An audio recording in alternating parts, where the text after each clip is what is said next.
Hello everyone, welcome to my YouTube channel. I'm Donna Presley. I usually like to do lighthearted things and answer questions and so forth, but today is something that it's going to be a little harder for me to do, a little harder to say, but it's true and it's exactly what happened. And so I'd like to explain to you about Uncle Vernon's thoughts and his feelings concerning Elvis's death. And I'm going to take you back to that day that he told me what he said, that he felt that there was foul play involved in Elvis's death. So here we go. I started to work for Uncle Vernon in January of 1979, and my desk was right next to his. And he would come into the office every single day, and he would sit down at his desk, and he'd put his feet up on his desk and lean back, and he had a straight line of sight from the office window, because it was a big picture window, to back where the meditation garden is.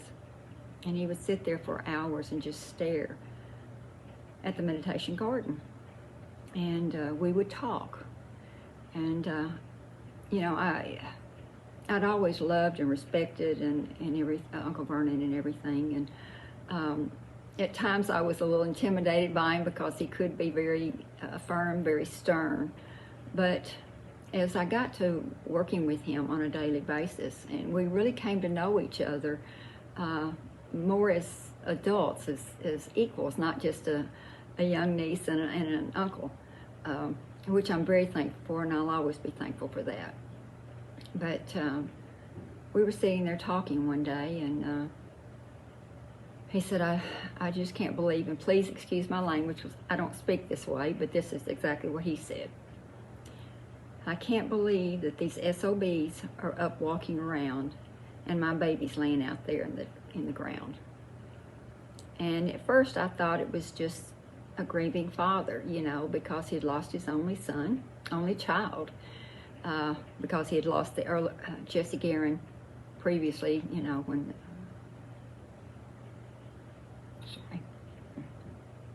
it was difficult for him.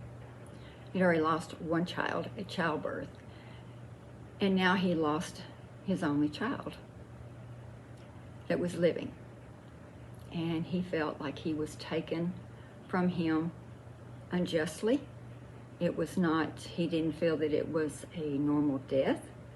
He didn't feel that it was, even though Elvis had lots of infirmities in his body and was sick a lot at times from these infirmities, that he felt like that was not how he died or why he died. And I said, yeah, I know, Uncle Vernon, it's awful, it's just sad, you know. He said, no, Donnie, you're not hearing me. And I said, well, no, sir, I guess I'm not. And he said, I believe there was foul play involved in Elvis's murder. And I said, what? And he said, yes. And I said, do you know who did it? And he said, I have my suspicions. You know, he said, he was a very observant man. He was a very smart man.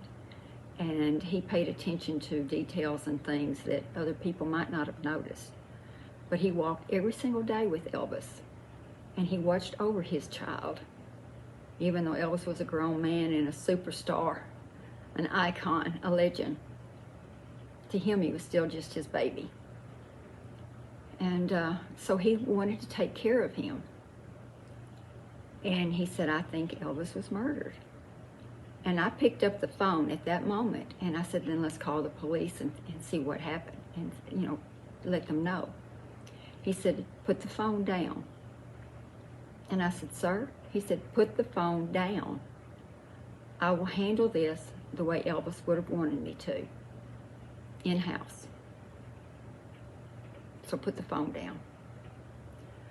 So I put the phone down, and I said, well, Uncle Vernon, explain all this to me. He said, no, I told you too much already, and I don't want you to be involved because I want you protected, and I don't want anybody else involved in this. He said, do you remember when Elvis was threatened? And I said, yes, sir. And they had brought in the FBI and everything like this, you know, because Elvis was threatened. And they didn't know how close that it might be to the possibility of someone actually shooting him on stage. And Elvis had told all the guys that worked for him, if he gets me, you get him, because I don't want anyone in this world walking around becoming famous for killing Elvis Presley. So I knew what Uncle Vernon meant when he said I want it handled the way Elvis would handle it. So I said, are you sure, Uncle Vernon? He said, yes. He said, now don't say anything to anybody about this, because I've already said too much. And I said, okay. So we went on, we talked about other things, and as much as we could. But he sat there, and I mean, every single day of his life from the time Elvis died was torture for him. His breath, every breath he took was like this, like it was going to be his last. And he was absolutely devastated, as we all were. But can you imagine a father losing his child? And on top of that, thinking that somebody else took his life. So I went on and tried to do as much work and all as I could, and I left him alone in silence as he stared out the gravesite. And then lunchtime came, and I went back to my mom's trailer for lunch, back behind the house, because we lived on the grounds there. My parents lived there till way after they opened the house to the public, from 1969 until that time. And I lived there from 69 to 71 when I went out on my own. And I went back to my mom's trailer, and I said, Mom, Uncle Vernon told me something today. And she said, what's that, honey? And I said that he believed foul play was involved in Elvis's murder. And I said, I wanted to call the police, and he wouldn't let me. She said, leave it alone. And I said, you know? And she said, yes, leave it alone. Forget about it. Let Vernon handle it. He'll take care of it, but you stay away from it. If they can get to Elvis, they can get to anybody. And you have 2 small children. Leave it alone. She said, I don't want to hear more about it. So I kept it to myself, didn't say anything to anybody about it. And I promised her that I would leave it alone, and I did.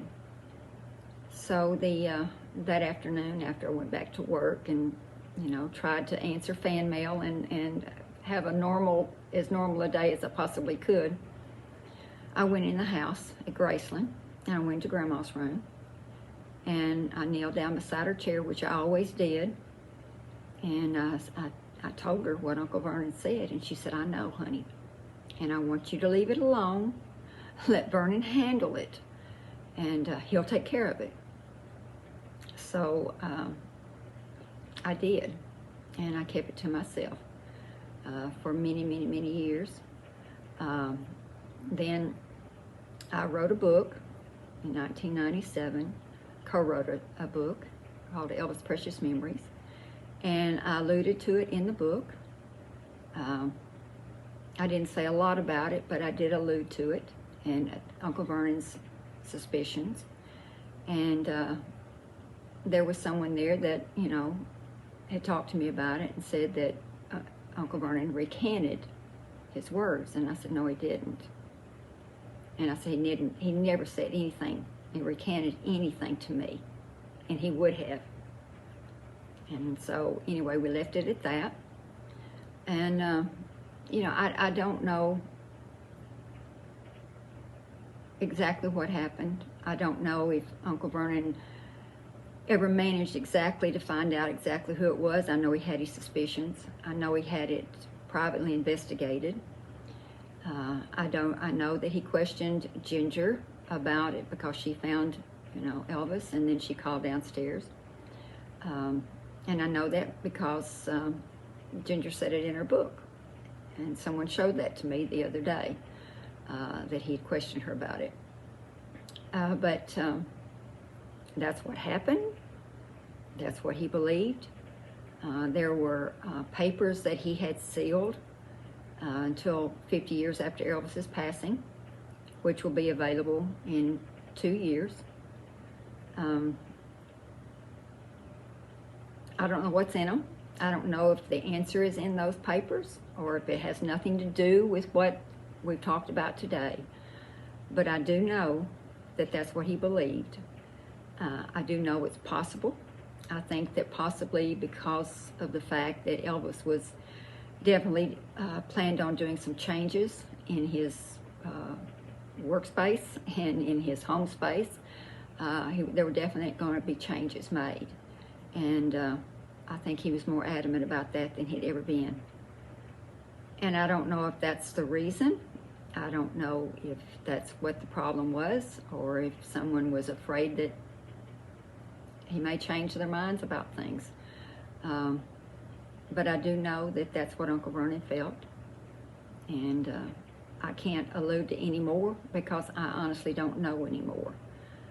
But I felt like because it has come up recently, that I felt like that I should address it and tell you what Uncle Vernon said and what he thought.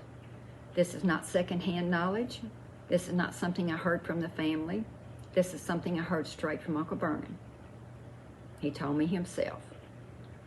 And then when I mentioned it to the other family members, they already knew what he believed and how he felt.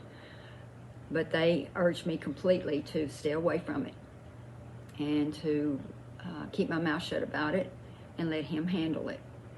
So that's what I've done.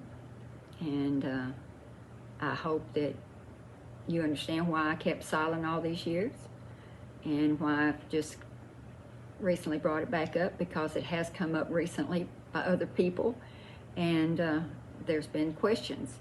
But these were questions that I don't know if he ever got answers to them or not. I don't think he did, for sure, because in this, you can say a lot of things, and it can be true or it can be untrue.